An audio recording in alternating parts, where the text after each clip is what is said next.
నేను జస్ట్ ఇప్పుడే 'jujutsu Kaisen' యొక్క న్యూ మాంగా గురించి ఒక వీడియో చేసి వచ్చా. అండ్ 'వన్ పీస్' చాప్టర్ కూడా వచ్చేసింది. నిజానికి నేను నెక్స్ట్ వీక్ చేద్దాం అనుకున్నా. బట్ మీరందరూ లేదు బ్రో అప్లోడ్ చేశాను అంటున్నారు కదా. సో మీ అందరి కోసమే ఈ వీడియో.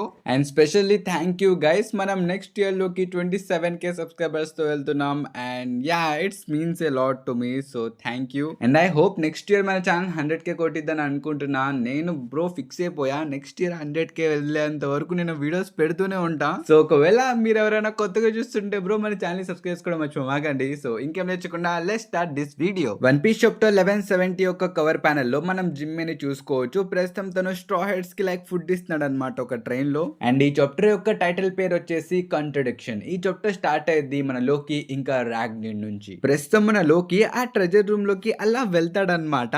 అంతే ఆ హ్యామర్ ఒకేసారి మన లోకి మీదకి అటాక్ చేసిద్ది. మన లోకి ఆ అటాక్ ని డాట్ చేసి కింద పడిపోతాడు. ఇది చూసిన తర్వాత మన లోకి అసలు ఏం అర్థం కాదనమాట. ఎవడ్రా నా మీద ఆ హ్యామర్ ని ఇసిరిందని చెప్పి మనోడు లెగిసి ఆ రూమ్ లోకి వెళ్ళి చూస్తే అక్కడ ఏమీ ఉండదు. ఇక్కడ లోకి కూడా చాలా కన్ఫ్యూజ్ అయిపోతాడు. తను అనుకుంటాడు అదేంటి ఇక్కడ ఎవరు లేరు కదా, అయితే ఆ హ్యామర్ ని నా మీదకి ఎవరు ఇసిరారు అని చెప్పి మనోడు అలా వెనక్కి తిరిగి చూస్తే ఆ హ్యామర్ కదులుతూ ఉండిద్ది. అది చూసి మన లోకి వెంటనే మళ్ళీ ఆ ట్రెజర్ రూమ్ లోకి వెళ్ళడానికి ట్రై చేస్తాడు. కానీ ఆ హ్యామర్ వెంటనే వచ్చి మన లోకి మీదకి అటాక్ చేస్తూ ఉండిద్ది. లిటరల్లీ ఇక్కడ ఫ్లోర్ మొత్తాన్ని డిస్ట్రాయ్ చేసి పడేసింది. ఇంకప్పుడే సీన్ షిఫ్ట్ చేసి మనకి కింగ్ హరల్ దగ్గరికి తీసుకుని వెళ్తారు. ఇక్కడ మన కింగ్ హరల్ చెప్తాడు ఇప్పటి వరకు ఎవరు కూడా ఆ డెవిల్ ఫ్రూట్ ని తినలేకపోయారు. ఎందుకంటే ఆ రాగ్నిర్ హ్యామర్ ఎన్నో సంవత్సరాల నుంచి ఆ డెవిల్ ఫ్రూట్ ని ప్రొటెక్ట్ చేసుకుంటూ వస్తుంది. దాని అర్థం ఇప్పటి వరకు ఆ హ్యామర్ కి ఒక సూటబుల్ పర్సన్ అయితే దక్కలేదు ఆ డెవిల్ ఫ్రూట్ ఇవ్వడానికి. బట్ నేను ఇప్పుడు చాలా పవర్ఫుల్ అయిపోయాను కాబట్టి మేబీ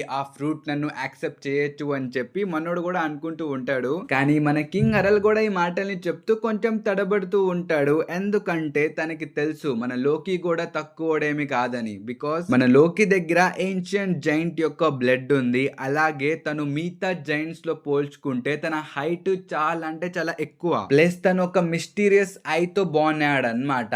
ఆ ఐ యొక్క ఎబిలిటీ ఏంటో కూడా మనకి తెలీదు. అసలు దానికి ఎబిలిటీస్ ఉన్నాయా లేవా ఇవేమీ మనకి తెలీదు. అసలు ఇవన్నీ చాలా ఎక్కువ అనుకుంటే మనోడి దగ్గర హాకీ కూడా ఉందన్నమాట. దాని గురించి మనం కొంచెం ముందుకెళ్ళి మాట్లాడుకుందాం. ప్రస్తుతం మన లోకి ఆ హ్యామర్ తో కమ్యూనికేట్ చేయడానికి ట్రై చేస్తూ ఉంటాడు. ఇక్కడ మన లోకి చెప్తాడు నువ్వు ఒక హ్యామర్ వి కదా, అలాంటిది నువ్వు ఎలా మూవ్ అవ్వగలుగుతున్నావు అని చెప్పి తన్ని అడుగుతాడు. మనకు తెలిసిందే బ్రో ఆ హ్యామర్ కి నోరు లేదు, అది ఎలా మాట్లాడిద్ది. సో ఒక ఆన్సర్ ని మీరు ఎక్స్పెక్ట్ చేయమాకండి. కానీ మన లోకికి అయితే అర్థమైపోయింది అనమాట. మేబీ ఇది ఒక గార్డియన్ ఏమో, ఆ డెవిల్ ఫ్రూట్ ని ఇది గార్డ్ చేస్తుందేమో అని చెప్పి మన లోకికి ఒక ఐడియా వచ్చేసిద్ది. బట్ అప్పుడే ఆ రాగ్నిర్ ఎగరి మన లోకి మీదకి అటాక్ చేయడానికి వచ్చింది. కానీ మన లోకి తన హ్యామర్ ని తీసుకొని రాగ్నిర్ మీదకి అటాక్ చేస్తాడు. ఇక్కడ ఒక పెద్ద కాంకరర్ సాక్ యొక్క వేవ్ కూడా వచ్చింది. దాంతో మనందరికి తెలిసిపోయింది మన లోకి దగ్గర కూడా ఒక మంచి కాంకరర్ సాకి అయితే ఉంది. కానీ దీని వల్ల తన హ్యామర్ లైక్ పూర్తిగా ఇరిగిపోయింది అనమాట. రాగ్నిర్ కి మాత్రం అంతగేం అవ్వదు. జస్ట్ ఒక హ్యామర్ నుంచి ఒక చిన్న స్క్వెరల్ లాగా మారిపోయింది అంతే. మీరు కంగారు పడాల్సిన అవసరం లేదు.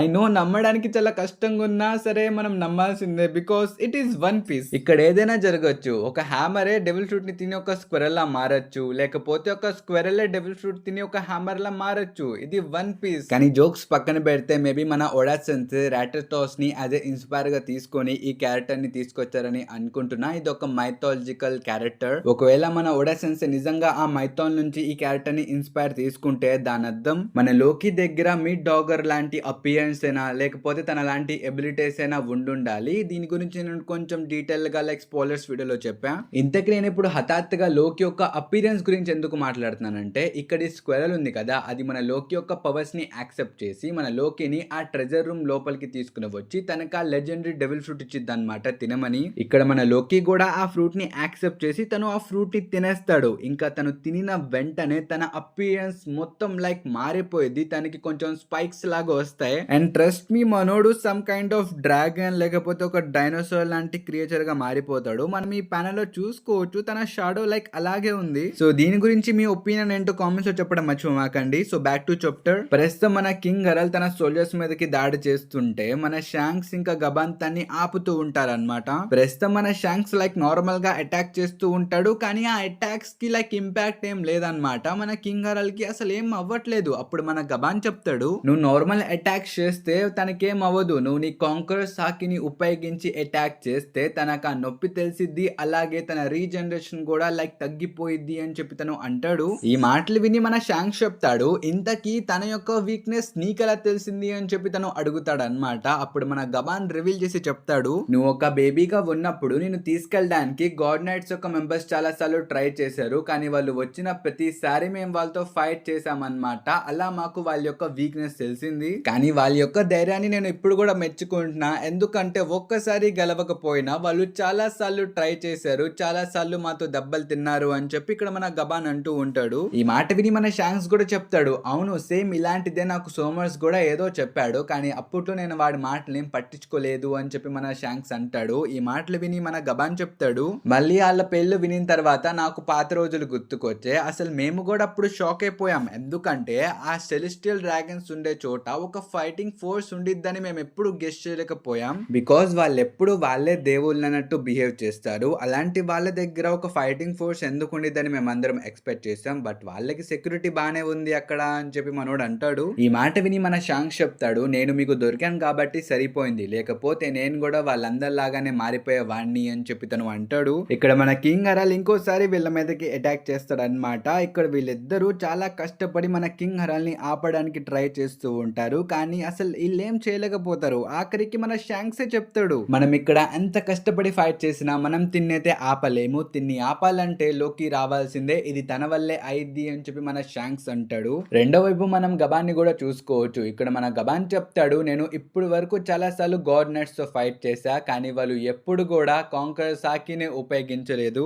ఐ థింక్ వాళ్ళ దగ్గర కాంకర్ సాకి లేదనుకుంటా, బట్ మన king Harald is a different case. తన దగ్గర కాంకర్ సాకి ఉంది, తను ఇప్పుడు చాలా దారుణంగా ఉపయోగిస్తున్నాడు, అందుకనే మనకి చాలా డిఫికల్టీగా ఉందని చెప్పి ఇక్కడ మన గబాన్ అంటాడు. ప్రస్తుతం మన గబాన్ ఇంకో కొత్త విషయం మనకి రివీల్ చేశాడు, గాడ్ నైట్స్ దగ్గర కాంకర్ సాకి లేదు, కానీ మేబీ మన ఫిగర్లాండ్ గాలి ఇప్పుడు ఒక గోరోసిలా మారిపోయాడు కాబట్టి తన దగ్గర ఇప్పుడు కాంకర్ సాకి ఉందని నేనైతే అనుకుంటున్నా. దీని మీద మీ ఒపీనియన్ ఏంటో కామెంట్స్ లో చెప్పండి. So back to chapter. ఇక్కడ మీరు కింగ్ హరాల్డ్ ని చూసుకోవచ్చు. ప్రస్తుతం తన పరిస్థితి కొంచెం దారుణంగానే ఉంది, బట్ స్టిల్ మనోడు రీజనరేట్ అయిపోతున్నాడు అనమాట. ఇమోర్టల్ కదా ఆబ్వియస్లీ, కానీ అప్పుడే అక్కడికి మన లోకి వస్తాడు తన యొక్క బ్యాడ్ యాస్ ఫామ్ వేసుకుని. ఆల్దో ఆ ఫామ్ ని మనం ఇప్పుడే చూడలేము, మన ఓడాసెన్స్ ఇంకా రివీల్ చేయలేదన్నమాట, మనకు ఒక సిలబెత్తే చూపించారు. సో ప్రస్తుతానికి మనం ఇది చూసి సంతోషం పడాల్సిందే, ఇంకేం చేయలేము. ఇక్కడ మన కింగ్ హరాల్డ్ ఇంకా లోకి మధ్యలో చాలా బ్యాడ్ యాస్ ఫైట్ అయ్యింది అనమాట. మనకు ఆ ఫైట్ ని కూడా డీటెయిల్ గా చూపిరు బ్రో, ఎటు చూసినా మన కింగ్ హరాల్డ్ నే చూపిస్తారనమాట. తను దెబ్బలు తింటూ ఉంటాడు. ఇంకా ఈ సీన్ లో మాత్రం మన లోకి యొక్క సిల్వెత్ని కొంచెం డీటెయిల్ గా చూడొచ్చు. తను ఇక్కడ ఈ సీన్ లో మన కింగ్ హరాల్డ్ యొక్క తలకాయ పట్టుకొని లైక్ పైకి లేపడానికి ప్రయత్నిస్తున్నాడేమో, కానీ ఇక్కడ మన లోకి యొక్క లైక్ స్ట్రక్చర్ మొత్తం ఒక గుర్రం లాగా ఉండిద్ది. మన ఓడా సెన్సే మాత్రం ఇక్కడ మామూలుగా టీచ్ చేయట్లేదు. దీని తర్వాత మన లోకి లైక్ నార్మల్ గా మారిపోతాడు, ఎందుకంటే ఇప్పుడు మన కింగ్ హరాల్డ్ కొంచెం ఫైట్ సిచ్యువేషన్ లో లేడనమాట. మన లోకి చాలా సార్లు కొట్టాడు కదా తన్ని, ప్రస్తుతం తను కొంచెం వీక్ అయిపోయాడు. దాని వల్ల ఈమో యొక్క కంట్రోల్ కొంచెం లూజ్ అయిపోయింది అనమాట. ఇప్పుడు ప్రస్తుతం మన కింగ్ హరాల్డ్ కొంచెం నార్మల్ గానే మాట్లాడగలుగుతున్నాడు. ఇక్కడ మన కింగ్ హరాల్డ్ చెప్తాడు, ఇదే పర్ఫెక్ట్ టైం లోకి, నన్ను ఇప్పుడే చంపే, నేను ఇంకా కాసేపట్లో మళ్ళీ నా సెన్సెస్ ని కోల్పోబోతున్నాను, సో ఇప్పుడే నన్ను చంపే, ఇదే బెస్ట్ టైం అని చెప్పి తను అంటాడు. ఈ మాట విని మన లోకి చెప్తాడు, అసలు ఏ తండ్రైనా వాళ్ళ కొడుకుని ఇలా చేయమని అడుగుతాడా? నువ్వేం మాట్లాడుతున్నావు, నీకు అర్థమవుతుందా నాన్న? ఒక కొడుకు వాళ్ళ తండ్రిని ఎలా చంపగలుగుతాడు తన చేతులతో, ఇది నీకు అర్థమవుతుందా అని చెప్పి తను అడుగుతాడు. ఈ మాటలు విని మన కింగ్ హరాల్డ్ చెప్తాడు, ఇప్పటికే చాలా లేట్ అయిపోయింది లోకి, నేను చాలా మందిని నా చేతులతోని చంపేశా, ఒక్కసారి నీ చుట్టుపక్కల చూడు, ఇలాంటి దారుణాలు ఇంకా జరగకుండా ఉండాలంటే నువ్వు నన్ను చంపాల్సిందే మై సన్ అని చెప్పి తను అంటాడు. కానీ మన లోకి మాత్రం ఒప్పుకోడు అనమాట. మన లోకి ఇంకా డిఫెండ్ చేస్తూ చెప్తాడు, ఇందులో నీ తప్పు లేదు కదా నాన్న, ఎవరు నిన్ను కంట్రోల్ చేస్తున్నారు, అలాంటిది నేను నిన్ను ఎలా చంపగలను అని చెప్పి తను అంటాడు. కానీ మన కింగ్ హరాల్డ్ చెప్తాడు, ఒకళ్ళు నన్ను కంట్రోల్ చేసినా చేయకపోయినా ఇది మొత్తం చేసింది నేనే, నా చేతులతోనే నేను అందరినీ చంపేసుకున్నా, ఇలా రెండోసారి అవ్వకూడదు, సో ప్లీజ్ లోకి నన్ను నువ్వే చంపగలవు కాబట్టి ప్లీజ్ నన్ను చంపేసి